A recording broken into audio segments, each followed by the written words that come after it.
I'm going to show you a fatty liver fix that is so fast it'll make your head spin.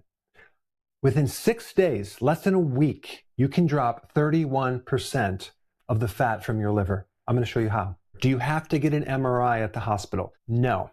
Do you have to get an ultrasound? Not necessarily. There are simple things you can do to know if you have a fatty liver. If you have belly fat, what that fat is, it's called visceral fat, and that is fat that's spilled over from your liver filling up with fat. One of the challenges when you go to the doctor with fatty liver is they will tell you just to lose weight. That is not necessarily the best advice. I'm going to give you much better advice because a fatty liver is not a fat problem. It's a liver problem. And you have to know what to do to remove the fat off the liver. And out of all the parts of your body that are fat, the liver will shed the fat the fastest, which is the good news. The bad news, well, there's actually not bad news if you understand how to do it. So I'm going to get into it right now.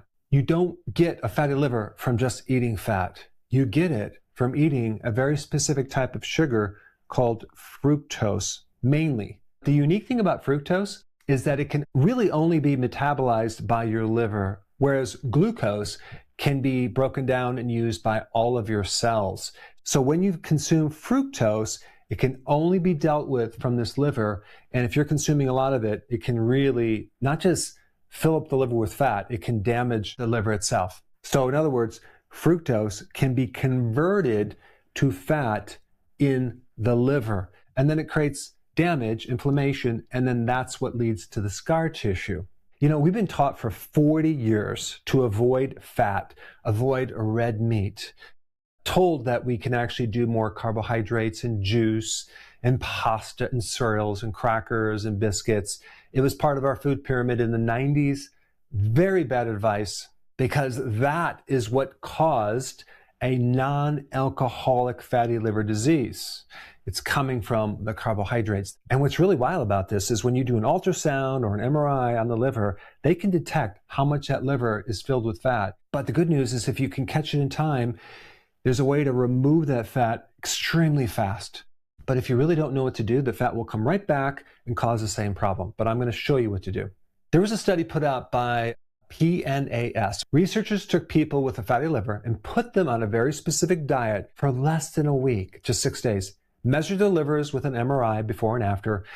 Less than a week later, the liver fat had dropped on average by 31%. And you don't need to go get an MRI at this point. But by the end of this video, you'll know what to do, you'll know what to eat, you'll know what to avoid. But this is not about losing weight. This is about knowing what to do to turn down the dial of this fat dumping into the liver. Now, there's 3 simple ways to determine if you have fat in the liver. I've already mentioned the belly, okay? If your belly is protruded, but also the back of your neck. If you look in the mirror and you can look in the back of your neck, if your neck is darker or it feels very velvety and kind of like the skin is kind of thick, or your groin or your armpits have darkened skin and it has like a velvety type feel to it, suspect you have a fatty liver. Or skin tags. All 3 of these indicate you have high insulin. And if you have high insulin, you're going to have a fatty liver. So the question is why? Well, high insulin causes a lot of storage of fat, especially in the liver. And what happens when the liver gets damaged because of all the refined carbohydrates, you develop resistance against insulin. So what that means in simple terms, the pancreas that's making insulin has no turnoff and it starts just flooding the body with so much insulin.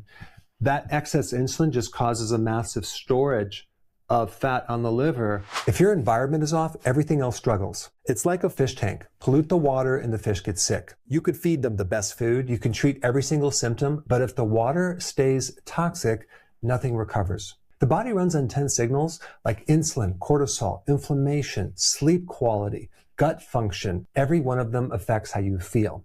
But there is always one signal that is more broken than the rest. And until you fix that one, everything else stays stuck. I built a free 2-minute quiz that finds it for you. It tells you which one of the main signals is holding your body back right now. Click the link in the description, take the quiz, and stop guessing.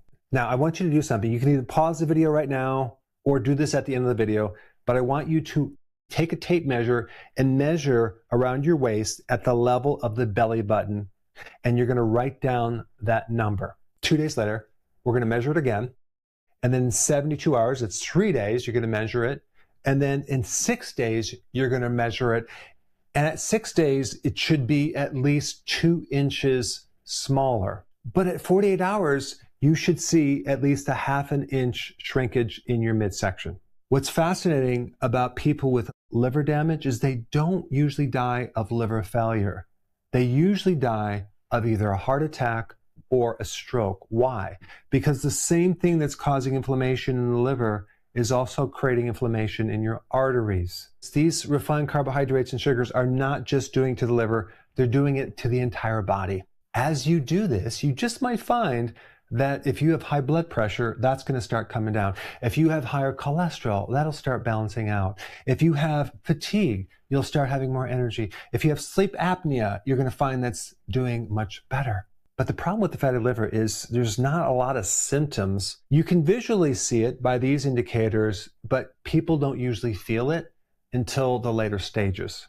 So a lot of people ask me, what supplements do I recommend? Now, of course, I'm not biased of my own high-quality supplement line, but if you go to Amazon and type Dr. Berg supplements, you'll find more information. This is based on some research. I'm going to put the links down below. But in one study, liver fat began to drop in just 2 days by restricting carbohydrates. Second study, the children's experiment, UCSF researchers took 41 kids with fatty liver, kept their calories exactly the same. Okay, not less, not more. One thing they did change, they swapped out fructose for starch. Now, starch is mainly glucose. About 9 days later, a little longer than a week, using an MRI showed that the liver fat dropped almost 50% in these children. And so I just want to emphasize it's not really good for you, and especially your kids, to drink juice. Of course, the obvious one is the soda, especially with the high fructose corn syrup. That's like really bad. But juice isn't much better, okay? Kids, adults need to avoid it. Why? Because it's loaded with fructose. Now, the third study, which is surprising for a lot of people, involves coffee. Yeah. A study following over 200,000 adults compared coffee drinkers with non-coffee drinkers, okay? And people who drink coffee had a 46% lower risk of dying from chronic liver disease. That's mind-blowing, right? It's the polyphenols in the coffee. Of course, you don't want to add sugar to your coffee, but coffee is somewhat protective. Now, I'm not pushing coffee, but personally, I am addicted to it. I only drink 1 a day, but it does tend to support liver function. I would recommend drinking organic coffee, though, because they do use a lot of pesticides. The polyphenols, which are plant-based chemicals in coffee, are anti-inflammatory.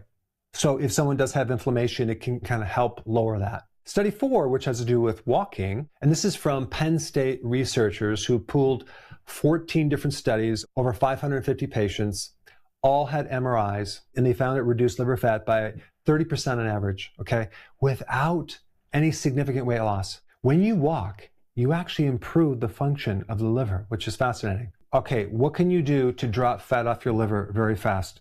Number 1, you want to reduce your carbohydrates, especially bringing your fructose down to 0. So lowering your carbs below 20 grams per day is going to be probably the most powerful, significant thing you could possibly do. Number 2, 3 egg yolks a day. Okay, I would recommend eating the whole egg, but the egg yolks are filled with choline that accelerates the removal of fat from your liver. So I want you to consume 3 eggs for your breakfast, but I wouldn't even have a breakfast. I would have that for your first meal at lunch, because I want you to consume only 2 meals a day with no snacks. That's just going to take it to the next level and speed it up even faster. Number 3, 1 coffee a day, but just realize that coffee can reduce your inflammation. I would not recommend adding sugar, but you can add some cream. And number 4, a 20-minute walk every single day. So you know the basics. The devil's in the details. How do you do the healthy version of a low-carb diet? That information is in this video right here. Check it out.